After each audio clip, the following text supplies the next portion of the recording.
चलो बच्चों, तो आज हम लोग इकोनॉमिक्स में चैप्टर नंबर 5 कंटिन्यू करें, जो चैप्टर का नाम है पॉवर्टी। देखो, इस चैप्टर में हमने पॉवर्टी रिलेटेड काफ़ी इन्फॉर्मेशन समझी। पॉवर्टी के टाइप्स हमने समझे, पॉवर्टी के इंडिकेटर्स हमने समझे कि पॉवर्टी को कैसे मेज़र किया जाता है, वो इंडिकेटर्स समझे थे। और कल हम लोग पॉवर्टी के रीजंस देख रहे थे।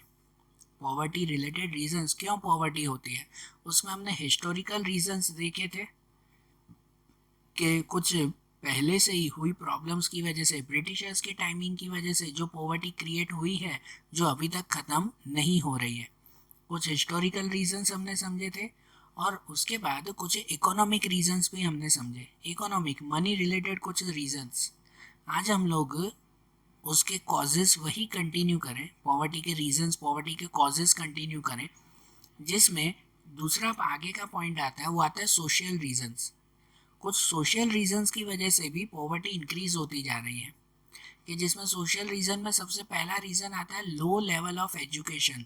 लो लेवल ऑफ एजुकेशन, सही बात है, ये एक बहुत बड़ा रीजन है पॉवर्टी के लिए, कि एजुकेशन न होने की वजह से, proper training, proper skill, proper knowledge न होने की वजह से भी कितने सारे लोग पुअर ही रह जाते हैं। क्योंकि जो एजुकेटेड पर्सन होता है ना, तो एजुकेटेड पर्सन, उसे नॉलेज होगी, स्किल होगी, तो वो कैसे भी अपनी एम्प्लॉयमेंट ले लेगा, मतलब कैसे भी अपनी रोजगारी जो है वो बना लेगा, कहीं पर कुछ भी काम कर लेगा, नहीं तो अपना छोटा मोटा खुद वो बिजनेस शुरू कर देगा। लेकिन वो अनएम्प्लॉयड नहीं रहेगा, बेरोजगार नहीं रहेगा। एक एजुकेटेड पर्सन हो, एक स्किल्ड पर्सन हो, तो उसमें ये काबिलियत होती है ना।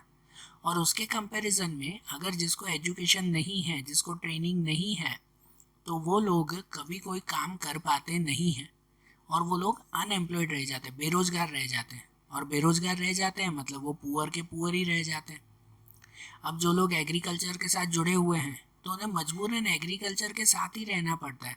उन्हें और कोई काम नहीं आता, उन्हें कोई फैक्ट्रियों में काम करना नहीं आता है, उन्हें कोई बाहर जो है वो दूसरा काम करने के लिए उनके पास ट्रेनिंग नहीं है, तो उन्हें मजबूरन एग्रीकल्चर का ही काम करना पड़ता है। और इसकी वजह से वो लोग अगर एग्रीकल्चर छोड़ देते हैं ना, तो अनएम्प्लॉयड हो जाते हैं, बेरोजगार रह जाते हैं। तो इस एजुकेशन की वजह से भी वो लोग अपनी पॉवर्टी दूर नहीं कर पाते। वो फार्मर्स अगर कम इनकम में रहते हो ना, तो वो छोटी इनकम में ही उनको चलाना पड़ता है, क्योंकि वो अगर छोड़ देंगे तो उनको दूसरी जगह पर भी काम तो मिलता नहीं है, काम तो आता नहीं है उनको, तो मतलब तो ये खेती भी छूट जाएगी। तो इसके लिए वो कम सैलरी में वही काम कंटिन्यूसली करते ही रहते हैं। तो ये लो लेवल ऑफ एजुकेशन, ये भी पॉवर्टी का एक बहुत मेन रीज़न माना जाता है। इसके बाद दूसरा सोशल रीज़न में आता है, वो आता है जेंडर इनइक्वालिटी। जेंडर इनइक्वालिटी, देखो, जेंडर इनइक्वालिटी मतलब मेल और फीमेल में डिफरेंस। ये इनइक्वालिटी हमारी सोसाइटी में पहले से है, सालों से ये चलती आ रही है। हमेशा यहाँ पर जो है वो मेन को ज़्यादा प्रेफरेंस दी जाती है और फीमेल्स को बहुत कम प्रेफरेंस दी जाती है। इनकी वजह से उन्हें काफ़ी काफ़ी सारी प्रॉब्लम्स वो फेस करनी पड़ती है। जैसे बचपन से ही घर में एक तरह का भेदभाव होता है। जो मेल हैं, बॉयज़ हैं, तो उन्हें एजुकेशन दी जाती है। कितनी बार गर्ल्स को एजुकेशन के लिए मना कर देते हैं, ठीक है ना, कि भाई घर में कमाने वाले तो मेल्स ही होंगे, फीमेल्स तो सिर्फ जो है वो घर पर खाली घर संभालेगी, यही काम दिया जाता है। तो ये गलत है ना, कि अगर एक घर में मेल और फीमेल दोनों एजुकेटेड हो, दोनों अगर घर चला सकते हो, तो वो लोग अपने घर को आगे बढ़ाकर अपनी पॉवर्टी दूर कर सकते हैं ना। कि मेल भी काम कर रहा है, फीमेल भी काम कर रही है, दोनों मिलकर काम कर रहे हैं, तो वो अपनी पॉवर्टी दूर कर सकते हैं कि नहीं। लेकिन हमारे यहाँ पर इनइक्वालिटी है कि नहीं भाई, काम तो खाली जो है वो मैन ही करेंगे, वुमेन काम नहीं करेगी, ऐसे ही बोल दिया जाता है।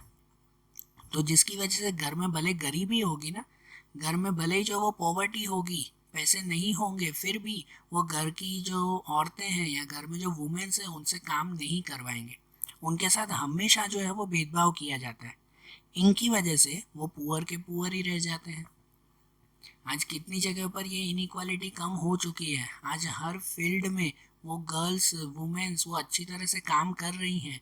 लेकिन जो पुअर पीपल है ना, आज भी उनके घर में ये सिचुएशन है कि फीमेल्स को, गर्ल्स को, वुमेन को इक्वल माना जाता नहीं है। उनको उतनी इम्पोर्टेंस नहीं मिलती जितनी जो है वो ये बॉयज़ को मिलती है।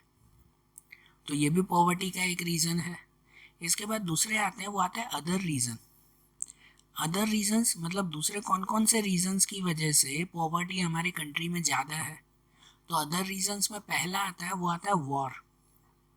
हमें पता है ना कि आज़ादी के बाद से हमारे इंडिया ने पड़ोसी देश के साथ ही, दूसरे देशों के साथ तो कभी लड़ाई नहीं की है, लेकिन इंडिया ने अपने पड़ोसी देश के साथ ही काफ़ी बार लड़ाइयाँ की हैं। एक तो पाकिस्तान और एक चाइना के साथ, उनके साथ उनकी काफ़ी बार लड़ाइयाँ हुई हैं। और जब भी ऐसी लड़ाइयाँ होती है ना, जब भी ऐसी वॉर होती है ना, तो प्रॉब्लम क्या होती है उसमें कि वॉर होने की वजह से, सुनना ध्यान से, वॉर होने की वजह से गवर्नमेंट को अपना ज़्यादा से ज़्यादा खर्चा उन लड़ाइयों में देना पड़ता है।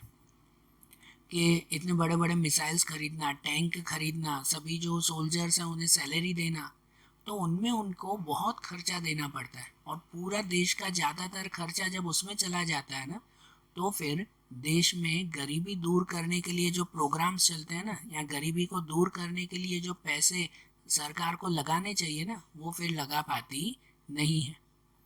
मतलब पुअर्स के बेनिफिट के लिए जो मनी यूज़ होनी चाहिए ना गवर्नमेंट की, वो पूरी मनी, वो पूरी अमाउंट कहाँ यूज़ हो जाती है, वॉर में यूज़ हो जाती है। तो जिसकी वजह से सब पैसे लड़ाई में खर्च हो गए और यहाँ वो पुअर पुअर ही रह जाते हैं। ये भी पॉवर्टी का एक बहुत बड़ा रीज़न है। दूसरा, इंक्रीज इन डिफेंस एक्सपेंडिचर, ये भी उसके साथ ही जुड़ा हुआ है। डिफेंस एक्सपेंडिचर हमेशा हमारी कंट्री को, इंडिया को खुद को मजबूत बनाने के लिए, खुद का डिफेंस सिस्टम मजबूत बनाने के लिए हमेशा अपडेट रहना पड़ता है। आसपास के देश वो अगर अपना डेवलपमेंट कर रहे हैं और अगर हम लोग अपना डेवलपमेंट न करें, तो अगर कोई दूसरे देश वाले हमारे ऊपर अटैक कर देते हैं ना, तो हम खुद को बचा पाएंगे नहीं। तो इसकी वजह से हमें भी अपना डिफेंस सिस्टम डेवलप्ड रखना चाहिए।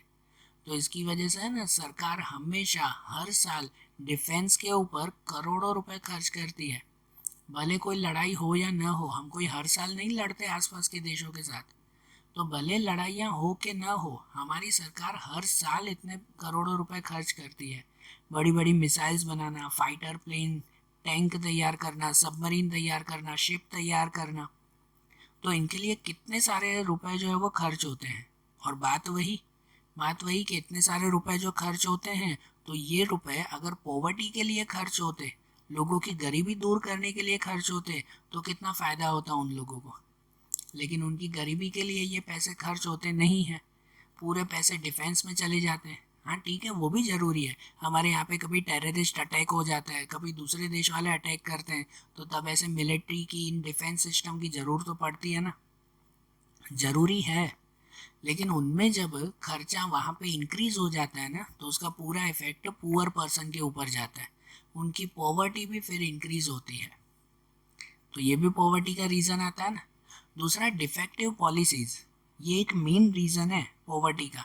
डिफेक्टिव पॉलिसीज़ मतलब क्या क्या, सही बात है कि गवर्नमेंट ने जब से आज़ादी मिली है तब से अब तक अलग अलग बहुत सारी पॉलिसीज़ बनाई है, बहुत सारे रूल्स बनाए हैं उन्होंने। ठीक है, कि इंडस्ट्रियलाइजेशन किया, इंडस्ट्रीज़ उन्होंने तैयार की, छोटी छोटी इंडस्ट्रीज़ को भी उन्होंने जो है वो डेवलपमेंट के लिए कहा। तो ऐसे बहुत सारे उन्होंने पॉलिसीज़ बनाई, लेकिन ये सभी पॉलिसीज़ डिफेक्टिव हैं। उन्होंने खाली अपने जो है वो किताबों में खाली नाम की फॉर्मेलिटी करने के लिए ये पॉलिसीज़ बनाई है। इन पॉलिसीज़ का फ़ायदा पुअर पीपल को बिल्कुल भी हुआ नहीं है। ये बात बिल्कुल सही है कि आज आप लोग, कितने सारे ऐसे पुअर पर्सन हैं जिन्हें पता ही नहीं है कि सरकार हमें क्या फ़ायदा दे रही है, कैसे फ़ायदा दे रही है। कि जैसे जितने भी, एक सिंपल सी बात, जैसे जितने भी एक पुअर पर्सन है ना, सरकार उनके लिए हर महीने फ्री अनाज देती है, कुछ लिमिट तक फ्री अनाज देती है, कि उन्हें बाहर से कुछ पैसे खर्च ना करने पड़े। हाँ, राशन के थ्रू फ्री में अनाज मिलता है, एकदम कम पैसे भी नहीं लेते, फ्री में अनाज। लेकिन कितने सारे लोगों को ये पॉलिसी है, ये रूल्स है, वो पता ही नहीं है। तो उन्हें पता ही नहीं है, तो वो क्या करते हैं, वो बाहर से पैसे देकर महंगा अनाज लेकर आते हैं। तो जब महंगा अनाज वो खरीदते हैं, तो उनकी पॉवर्टी दूर कैसे होगी। अगर वही अनाज सरकार की तरफ से उन्हें फ्री में मिल जाए, तो वो लोग अपनी बचत कर सकते हैं ना, सेविंग कर सकते हैं, अपनी जो है वो पॉवर्टी दूर करने की कोशिश कर सकते हैं कि नहीं।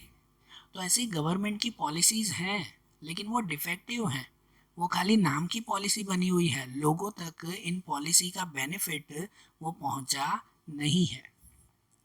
ठीक है, तो इनकी वजह से भी वो पुअर पर्सन पुअर ही रह जाते हैं। समझ आ रही है ना बात? तो ये सब रीजंस हैं जिनकी वजह से हमारी कंट्री में पॉवर्टी इतनी ज़्यादा है। अब जैसे ये देखा ना, अब उसके बाद हमारे चैप्टर का आखिरी पॉइंट आता है, आखिरी और काफ़ी बड़ा पॉइंट है, जो पॉइंट है measure to reduce poverty. Measure to reduce poverty मतलब कि पॉवर्टी को दूर करने के लिए क्या करना चाहिए, या तो सरकार क्या क्या कर रही है। काफ़ी पॉइंट्स तो हमने पहले देखे, वो सिमिलर हैं, और कुछ कुछ नए पॉइंट्स भी हैं कि गवर्नमेंट को या हमें किसी को भी गरीबी दूर करने के लिए क्या करना चाहिए। तो उनके कुछ पॉइंट्स अगर हम लोग समझे ना, तो जिसमें सबसे पहला पॉइंट आता है to increase agriculture productivity. Agriculture productivity increase करना, बिल्कुल सही बात है कि हमारी कंट्री आज भी एग्रीकल्चरल कंट्री है। एग्रीकल्चर खेती प्रधान देश कहलाता है। यहाँ पे मेन बिजनेस आज भी एग्रीकल्चर ही है, लेकिन एग्रीकल्चर में प्रोडक्टिविटी नहीं है। मतलब कि जितनी खेती में प्रोडक्शन होना चाहिए उतना अच्छी तरह से नहीं होता। क्यों नहीं होता? क्योंकि यहाँ पे इतनी अच्छी टेक्नोलॉजी नहीं है, फैसिलिटी नहीं है, इरिगेशन फैसिलिटीज़ भी नहीं मिलती। तो जितनी ताकत यहाँ के लोगों में है ना कि वो लोग इतनी खेती कर सकते हैं, एक अंदाजे से कि अगर वो महीने में 1000 किलो अनाज तैयार कर सकते हैं, तो वो लोग टेक्नोलॉजी के बिना सिर्फ 500-600 किलो अनाज में ही लिमिटेड रह जाते हैं। अगर सरकार उन्हें पूरी फैसिलिटीज़ दे दे ना, इरिगेशन की फैसिलिटी, टेक्नोलॉजी की फैसिलिटी, तो वो लोग 1000 जो है वो किलो भी पूरे महीने में तैयार कर पाएंगे। जस्ट एग्जाम्पल है ये। तो गवर्नमेंट को ये ट्राई करना चाहिए कि उन्हें प्रॉपर फैसिलिटी, ट्रेनिंग देकर, नई नई टेक्नोलॉजीज़, नए नए जो मशीन से अब एग्रीकल्चर होती है वो उन्हें देकर और उनकी प्रोडक्टिविटी बढ़ानी चाहिए। हमारे इंडिया में 3 सेक्टर है ना, एग्रीकल्चर सेक्टर, फिर वो इंडस्ट्रियल सेक्टर और सर्विस सेक्टर। तो अगर एग्रीकल्चर सेक्टर में प्रोडक्टिविटी बढ़ेगी ना, उसका फ़ायदा होगा ना, तो इनडायरेक्टली उसका फ़ायदा इंडस्ट्रीज़ में और सर्विस सेक्टर में भी होगा। तो पूरी कंट्री की पॉवर्टी दूर हो सकती है अगर सिर्फ एग्रीकल्चर में अच्छी तरह से डेवलपमेंट हो तो। ठीक है, तो पहला एक ये पॉइंट है पॉवर्टी दूर करने के लिए। दूसरा पॉइंट आता है development of small scale industries. Small scale industries, इसका मतलब कि जो छोटी छोटी इंडस्ट्रीज हैं उनके डेवलपमेंट के लिए भी गवर्नमेंट को वर्क करना चाहिए। ये स्मॉल स्केल इंडस्ट्रीज वो हमारे ग्रोस नेशनल इनकम में और एम्प्लॉयमेंट बढ़ाने के लिए बहुत बड़ा हाथ देती है। कहते हैं कि आप अगर, जस्ट कहा जाता है कि अगर आप अगर 1 करोड़ रुपए लेकर एक लार्ज स्केल इंडस्ट्रीज तैयार करते हो ना, तो वो इतना प्रॉफिट नहीं देगी जितना 1 करोड़ रुपए में अगर आप 10, भले 10-10 लाख रुपए की 10 छोटी छोटी इंडस्ट्री शुरू करोगे ना, तो वो एक लार्ज इंडस्ट्री से ज़्यादा फायदा देगी। सही बात है कि नहीं? कि लार्ज इंडस्ट्री से कंपैरिजन में स्मॉल स्केल इंडस्ट्रीज का प्रॉपर डेवलपमेंट हो ना, तो वो ज़्यादा फायदा देती है और हमारी कंट्री से पॉवर्टी दूर हो सकती है। ये एक बहुत अच्छा बेनिफिट है अगर लोग स्मॉल स्केल इंडस्ट्रीज पर डेवलपमेंट करें तो, सरकार डेवलपमेंट करे तो। दूसरा आता है, वो आता है development of unorganised sector. Unorganised sector, आपको पता है अनऑर्गेनाइज्ड सेक्टर किसे कहते हैं? ऐसा सेक्टर या ऐसे लोग कि जिनका कोई भी जगह पर रजिस्ट्रेशन नहीं होता है, जिनका कामकाज का कोई लाइसेंस नहीं बनता है, कभी भी नहीं बनता उनका लाइसेंस, लेकिन फिर भी वो लोग काम करते हैं और उनकी वजह से ही हमारी सोसाइटी के दूसरे काम भी होते हैं। जिनमें आते हैं जैसे कि सब्जी बेचने वाले, छोटी छोटी लारियां चलाने वाले, जो घर बनाने वाले मजदूर, ये सब लोग, इनका कभी लाइसेंस बनता है? आप कोई अगर शॉप खोल के बैठते हो तो आपकी शॉप का लाइसेंस होता है ना लाइसेंस, कि गवर्नमेंट में आप रजिस्ट्रेशन करवाते हो ना कि ये मेरे नाम की शॉप है कि नहीं? लेकिन जो लारी चलाते हैं, जो लारी पर सब्जी बेचते हैं, क्या वो लोग अपना लाइसेंस बनाते हैं? नहीं बनाते ना। ये सब अनऑर्गेनाइज सेक्टर कहलाता है। लेकिन बताओ ये ज़रूरी है कि नहीं? वो लोग भी तो हमारी सोसाइटी के लिए ज़रूरी है ना। तो उनके डेवलपमेंट के लिए भी कुछ काम करना चाहिए, उनको भी अलग अलग फैसिलिटीज़ देनी चाहिए। गवर्नमेंट देती है ऐसी फैसिलिटीज़, लेकिन प्रॉब्लम क्या है, इन लोगों को पता ही नहीं होता। जस्ट एक रूल ऐसे ही बता रहा हूँ कि जैसे सच में एक ये रूल है कि जो अनऑर्गेनाइज सेक्टर होते हैं ना, उनमें जो लोग 60+ एज के हो तो गवर्नमेंट उन्हें हर महीने कुछ अमाउंट देती है। आप कोई बड़ी कंपनी में काम करते हो, कोई बड़ी सरकारी कंपनी में अगर काम करते हो और आपकी एज 60 से ऊपर हो जाए तो सरकार पेंशन देती है कि नहीं? कि आप जब तक जिंदा रहोगे तो सरकार की तरफ से आपको पेंशन मिलती रहेगी, मिलती है कि नहीं?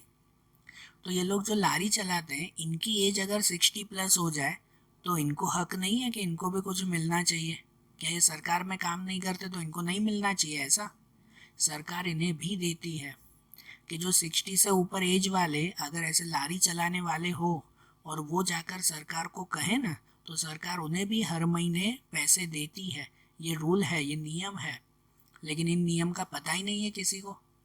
ठीक है ना, किसी को पता ही नहीं होता, इसलिए फिर जो है वो उसका क्या कह सकते हैं, वो लोग पुअर के पुअर ही रह जाते हैं, उसका कोई फ़ायदा ही नहीं उठा पाता। तो सरकार की इन चीज़ों का केयर करना चाहिए उन्हें। उसके बाद आता है use of appropriate tax policy. Government को प्रॉपर टैक्स पॉलिसीज़ बनानी चाहिए। ऐसी टैक्स पॉलिसीज़ कि जिसमें जो रिच पर्सन है उनसे ज़्यादा टैक्स लिया जाए और जो पुअर पर्सन है उनसे कम टैक्स लिया जाए या तो टैक्स लिया जाए नहीं। कि जिससे रिच पर्सन से जो भी ज़्यादा टैक्स आएगा ना, उससे ज़्यादा टैक्स का यूज़ वो पुअर पर्सन के बेनिफिट के लिए होना चाहिए। कि जो अमीर लोग हैं उनसे टैक्स ज़्यादा लेना चाहिए और वो जो ज़्यादा टैक्स आया उसका यूज़ फिर इन गरीबों की सेवा के लिए, मतलब उनके लिए ये यूज़ होना चाहिए। सही बात है ना? और ऐसा ही तो हमारी गवर्नमेंट भी करती है ना। गवर्नमेंट ने पुअर पर्सन के लिए टैक्स फ्री कर दिया है। आज आपकी इनकम अगर साल की 5 लाख या इवन अब तो 7 लाख भी हो ना, तो भी आपको टैक्स भरने की ज़रूरत पड़ती नहीं है।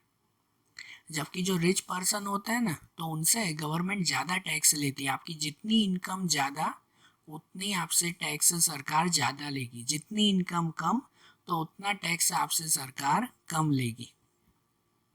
बरोबर। फिर उनके बाद आता है rise in human capital investment. Poverty को दूर करने के लिए ये भी ज़रूरी है ह्यूमन कैपिटल इन्वेस्टमेंट। इसका मतलब क्या कि गवर्नमेंट को ह्यूमन के ऊपर, मतलब लोगों को उसकी स्किल बढ़ाना, उसकी नॉलेज बढ़ाना, लोगों को ट्रेनिंग देने के लिए भी इन्वेस्टमेंट करना चाहिए। मतलब गवर्नमेंट ये ट्राई करती है कि ज़्यादा से ज़्यादा लोगों को अच्छी स्किल मिले, अच्छी ट्रेनिंग मिलती रहे, कि जिससे अगर उन्हें नॉलेज, स्किल, ट्रेनिंग होगी ना, तो वो खुद अपने बल पर अपना काम ढूंढ पाएंगे। वो लोग अनएम्प्लॉयड नहीं रहेंगे। तो वो लोग अगर अपना काम, अपनी एम्प्लॉयमेंट अगर ढूंढेंगे तो जिससे वो अपनी पॉवर्टी खुद दूर कर पाएंगे। सही बात कि नहीं?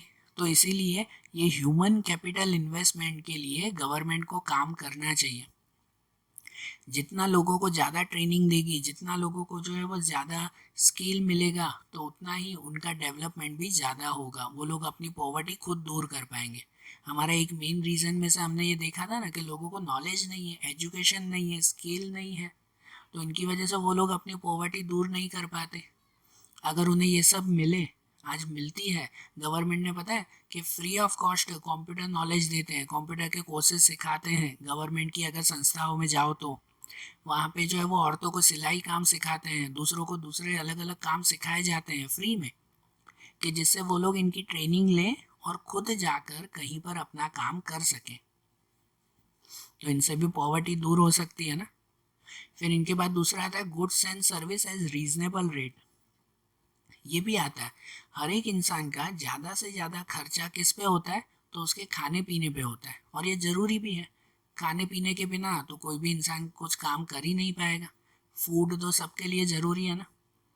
उनका सबसे ज़्यादा खर्चा इन चीज़ों पे होता है। और जो बेसिक नीड्स होती हैं, बेसिक नीड जैसे कि इलेक्ट्रिसिटी या एजुकेशन या दूसरी चीज़ें, तो अगर ये सब चीज़ें उन पुअर पर्सन को रीजनेबल रेट्स पे या तो फ्री ऑफ कॉस्ट मिले, तो उनके लिए कितना बेनिफिट हो जाए, तो वो लोग भी अपना अपना डेवलपमेंट कर पाएंगे ना, और अपनी गरीबी जो है वो खुद दूर कर पाएंगे कि नहीं, कि अगर उन्हें ये सब चीज़ें रीजनेबल रेट पे मिले तो।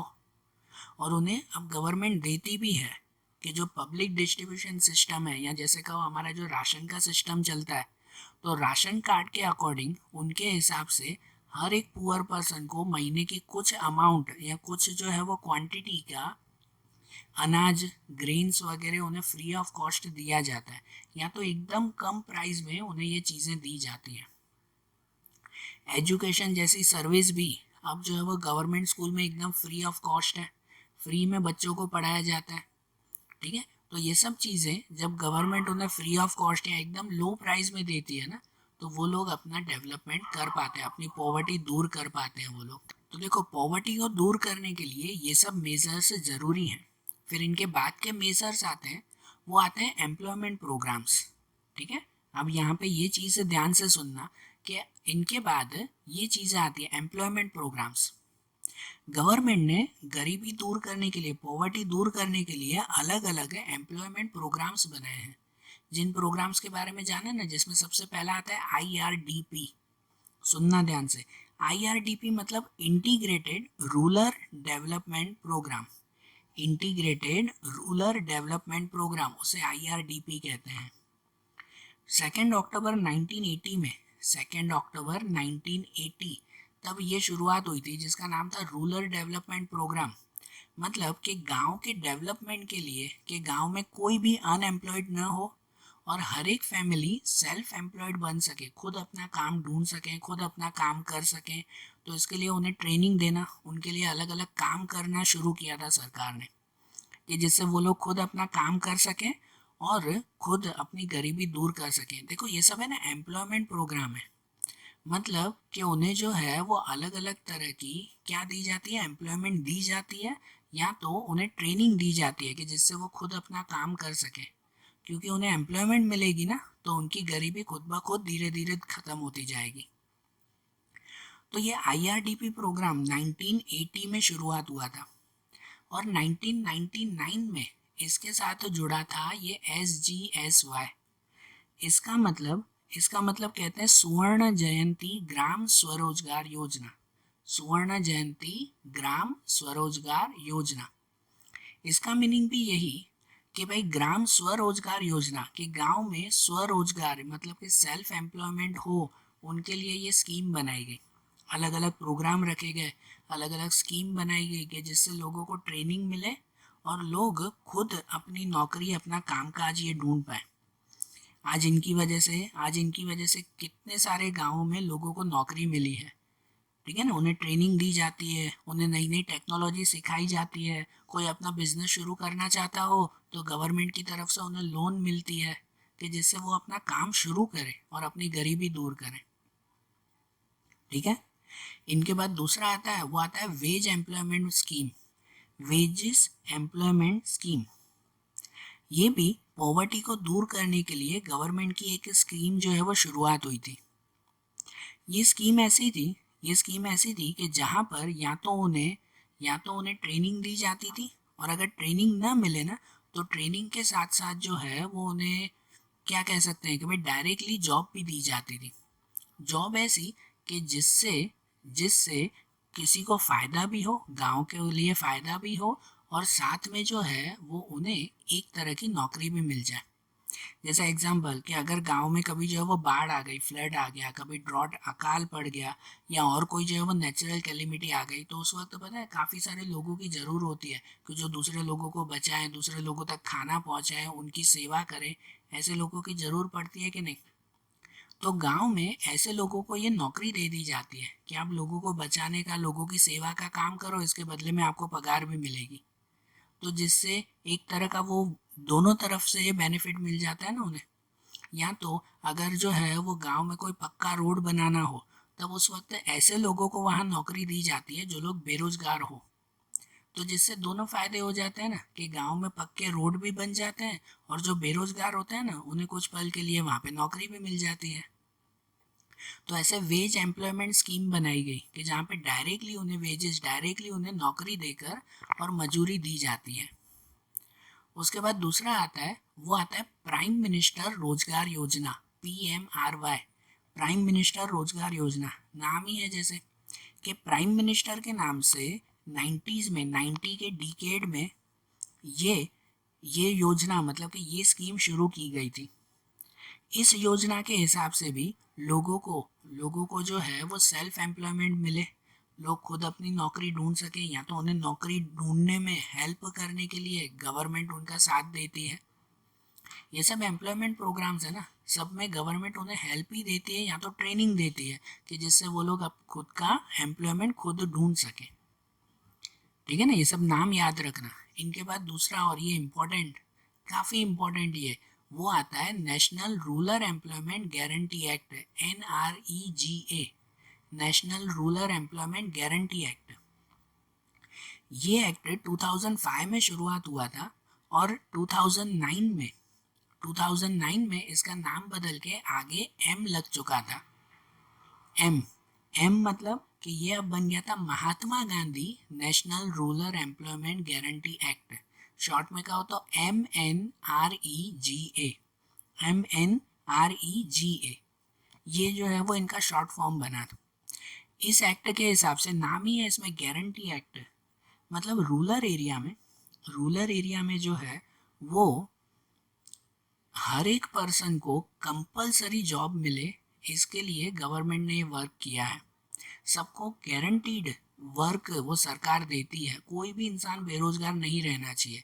कि इसमें सरकार ने ये स्कीम बनाई कि जो जो लोग बेरोजगार हैं ना, आप लोग सिर्फ गवर्नमेंट में आकर रजिस्टर करवाओ, तो साल के 100 दिन, 100 डेज, वो कंपलसरी आपको गवर्नमेंट जॉब देगी और उसकी पगार भी देगी।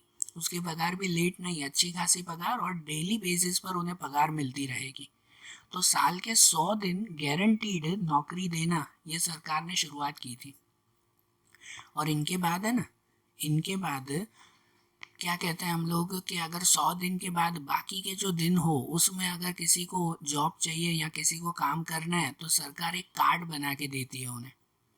जो जो लोग इस गारंटीड एक्ट में काम करते हैं ना 100 दिन, तो सरकार उन्हें एक कार्ड बना के देती है। वो कार्ड लेकर फिर कहीं पर भी वो दूसरी जगह नौकरी ढूंढने जाए ना, तो उन्हें सबसे पहले नौकरी मिलती है। ऐसी ये स्कीम उन्होंने बनाई थी। ठीक है ना, जो काफ़ी बेनिफिट दिया था लोगों को। कितने सारे लोगों की बेरोजगारी इस स्कीम की वजह से ख़त्म हुई थी कि साल में कम से कम 300 में से 100 दिन वो तो सरकार नौकरी दे रही है ना, और बाकी के 200 दिन अगर आपको नौकरी चाहिए तो सरकार आपको कार्ड बना के देती है। आप कहीं पे भी जाके ये कार्ड दिखाकर नौकरी ले सकते हो। ठीक है, तो ये सब एम्प्लॉयमेंट प्रोग्राम्स थे। इनके अलावा जो है वो दूसरे प्रोग्राम जो गरीबी दूर करने के लिए सरकार ने किए हैं, तो वो ये है। एक तो हाउसिंग स्कीम। देखो हमारे इंडिया में पॉवर्टी इसी वजह से है, एक पॉवर्टी का मेन रीज़न ये है कि यहाँ पर क्लीनिनेस नहीं है। लोग आज भी झुपड़पट्टियों में, स्लम एरियाओं में रहते हैं, है ना, साफ़ सफाई वाले एरियाओं में आज भी नहीं रहते। ये बहुत बड़ा रीज़न है। और ये साफ़ सफाई न होने की वजह से वो लोग पुअर के पुअर ही रहते हैं ना। क्यों? क्योंकि साफ़ सफाई नहीं होती ना, तो उन लोगों की तबीयत हमेशा ख़राब रहती है, तो उनका आधे से ज़्यादा खर्चा या तो मेडिकल में चला जाता है, ना वो लोग प्रॉपरली काम कर पाते हैं, हमेशा तबीयत ख़राब होने की वजह से। तो इन सब को दूर करने के लिए ना गवर्नमेंट ने ये हाउसिंग स्कीम बनाई। अलग अलग जगह पर आवास योजना बनाते हैं। आवास योजना मतलब घर की अलग अलग स्कीम।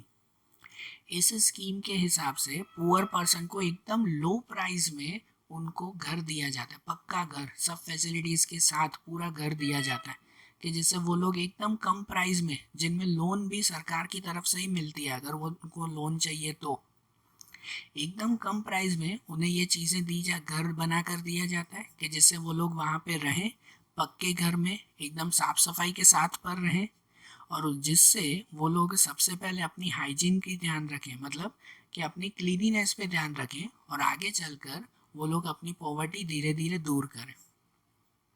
तो ऐसी हाउसिंग स्कीम कितनी सारी जगहों पर ऐसी हाउसिंग स्कीम है। अभी 2015 के बाद ही नरेंद्र मोदी ने ये प्राइम मिनिस्टर आवास योजना, उसके उसके अकॉर्डिंग हर सिटी में ऐसी आवास, ऐसी जो है वो क्या कहते हैं, बिल्डिंग्स बनाई है कि जहाँ पर एकदम लो प्राइस में पुअर पर्सन के लिए घर बना कर देते हैं उन्हें। फिर आता है सोशल सिक्योरिटी स्कीम। देखो हर एक पर्सन को एक तरह का ये डर रहता है कि अगर मेरी नौकरी छूट गई, खासकर 60 के बाद, कि मैं रिटायर हो जाऊंगा तो उसके बाद मेरी केयर कौन करेगा। तो इनके लिए गवर्नमेंट ने अलग अलग स्कीम बनाई है, ये सोशल सिक्योरिटी स्कीम, कि इस स्कीम के अकॉर्डिंग, ये स्कीम के अकॉर्डिंग जो है, जो भी 60+ एज के हैं ना, अगर आप लोग कोई काम वगैरह नहीं कर रहे हो, रिटायर हो रहे हो, तो आप खाली सरकार को इन्फॉर्म करो, सरकार आपका हर महीने का खर्चा, कुछ ना कुछ खर्चा वो आपको प्रोवाइड करेगी। भले हर महीने का एक इंसान का 1,000, 1,500, 2,000 ये सरकार देती है, ठीक है ना। ऐसी स्कीम, या दूसरी इंश्योरेंस की स्कीम, कि एकदम लो प्राइस में इंश्योरेंस जो है वो करवाते हैं। कि जैसे आपको एक्सीडेंट इंश्योरेंस करवाना हो ना, तो आपको बाहर कहीं पे आप 2 लाख का इंश्योरेंस करवाना जाओ तो उसको प्रीमियम कितना ज़्यादा, 200-300 रुपये प्रीमियम भरना पड़ता है। जबकि सरकार खाली 12 रुपये पे वो प्रीमियम देती है, ये 2 लाख का इंश्योरेंस करवा के देती है सिर्फ 12 रुपये में, ठीक है ना।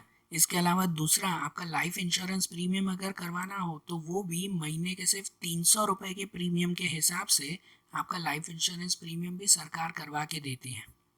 तो ये सिक्योरिटी के लिए सरकार ने जो है वो ये इंश्योरेंस स्कीम बनाई है, जो लो प्राइस में आपको बहुत बेनिफिट देती हैं।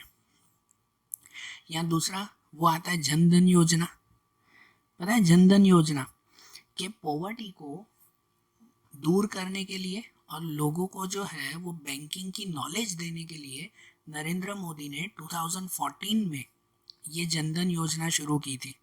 इस जनधन योजना के हिसाब से हर एक पर्सन फ्री में जो है वो बैंक में अकाउंट खुलवा सकता है विथ ज़ीरो बैलेंस, ठीक है ना। उस वक्त ये स्कीम चली थी और न जाने करोड़ों लोगों ने जो है वो ये फ्री में बैंक में अकाउंट खुलवाए थे। और उसके बाद सरकार ने ये स्कीम भी रखी थी जनधन के हिसाब से, कि अगर जो पर्सन 6 महीने तक ये अकाउंट को कंटिन्यू रखता है ना, हर महीने थोड़े पैसे डालना थोड़े निकालना, 6 महीने तक अगर ये कंटिन्यू रखे ना, तो उन्हें 5,000 का ओवरड्राफ्ट भी मिलता है, मतलब 5,000 की लोन मिल सकती है, ऐसा जनधन योजना के हिसाब से। तो इनकी वजह से लोगों को बैंकिंग फैसिलिटीज़ का पता चले, लोग जो है वो बैंक का यूज़ करना सीखें, कहते हैं ना डिजिटली जो है वो काम करना सीखें। वो लोग बैंक का यूज़ करके अपनी सेविंग अगर बैंक में डालते हैं तो बैंक उन्हें बाकी के कंपैरिजन से ज़्यादा इंटरेस्ट देती है। जनधन योजना में उन्हें जो है वो इंटरेस्ट ज़्यादा मिलता है। तो ये सब अलग अलग योजना सरकार ने बनाई थी कि जिससे पॉवर्टी दूर हो सके। और सही बात है कि ऐसे जो है वो ये योजना पहले भी बना रहे हैं, आज भी बनाती आ रही हैं, और इनकी वजह से हमारी कंट्री में पॉवर्टी का प्रपोर्शन काफ़ी कम हो चुका है अभी भी, लेकिन पहले के कंपैरिजन में अब काफ़ी कम है। बराबर, समझ आई बात। तो देखो यहाँ हमारा ये चैप्टर कंप्लीट हुआ, और आज जैसे हमने इको का ये चैप्टर देखा ना, अब ऐसे ही इनके दूसरे चैप्टर्स हम लोग अगले वीडियोज़ में देखेंगे। Okay, thank you.